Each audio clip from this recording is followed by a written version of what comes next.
ఈరోజు cool drink batch కోసం మాట్లాడుకుందాం. చాలామంది ఏంటంటే బిర్యానీ తినేసిన తర్వాత కూల్ డ్రింక్ లేకపోతే ఆడు బిర్యానీ తినడు.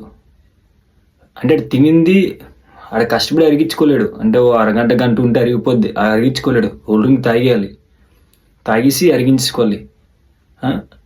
ఎందుకు చెప్తుందంటే కూల్ డ్రింక్ కోసం. కూల్ డ్రింక్ తాగితే అంట బోన్స్ గుల్లబడిపోయి బోన్ స్ట్రెంత్ తగ్గిపోద్ది అంట. కూల్ డ్రింక్ జంక్ ఫుడ్ వల్ల కూడా. నేను చెప్తే అంటే కూల్ డ్రింక్స్ తాగకండి, జంక్ ఫుడ్స్ తినకండి అంటే మీకు ఏంటో నేను చెప్తే ఇటు ఎలాగా వస్తాడు, ఏ హెల్తీ ఫుడ్ అంటే ఇదంటే ఏ వీడియోస్ చేస్తాడు ఇవన్నీ అనుకున్నారు. కానీ ఒకసారి వీడియో క్లిప్ పెడతాను. ఆ వీడియో క్లిప్లో వాళ్ళు ఏది చెప్తున్నారో వినేసి దాన్ని బట్టి అప్పుడు మీరు కూల్ డ్రింక్స్ తాగల. తర్వాత మీరు అనుకోవచ్చు అదేంటి కూల్ డ్రింక్ తాగితే బోన్స్కి ఏమవుతుందని. కూల్ డ్రింక్స్ తాగితే బోన్స్ గొల్ల అయిపోతే బోన్స్ వీక్ అయిపోయి ఆస్టియోపోరోసిస్ వస్తుంది.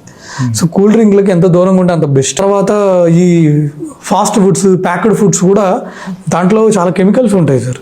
సో బోన్ హెల్త్ డ్యామేజ్ అవుతుంది. So it's better to stay away from all these things. Coffee tea తప్పదు, once in a while okay. So మిగతావన్నీ ఎంత తగ్గిస్తే అంత బెటర్. ఏది తీసుకోవాలి అంటే పాలు, ఆకుకూరలు, రాగి జావా, గుడ్లు. ఇవేంటంటే మనకి ఎగ్ తినే వాళ్ళు హ్యాపీగా ఎగ్స్ తినొచ్చు, ఫిష్ తినే వాళ్ళు హ్యాపీగా ఫిష్ తినొచ్చు. ఇంకా మిగతావి ప్యూర్ వెజిటేరియన్స్ అయితే పాలు, ఆకుకూరలు, రాగి జావా ఇవి తీసుకోవచ్చు. సో వీటి వల్ల యాడిక్వేట్గా కాల్షియం ఉంటుంది, మెగ్నీషియం ఉంటుంది, పొటాషియం ఉంటుంది, మినరల్స్ యాడిక్వేట్గా ఉంటాయి. సో బోన్ హెల్త్కి చాలా ఇంపార్టెంట్.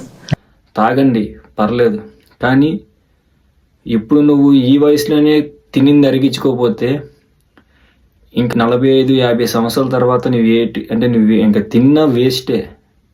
ఇంక తినకంటే అప్పుడు ఓన్లీ కూల్ డ్రింక్స్ తాగకూడమే.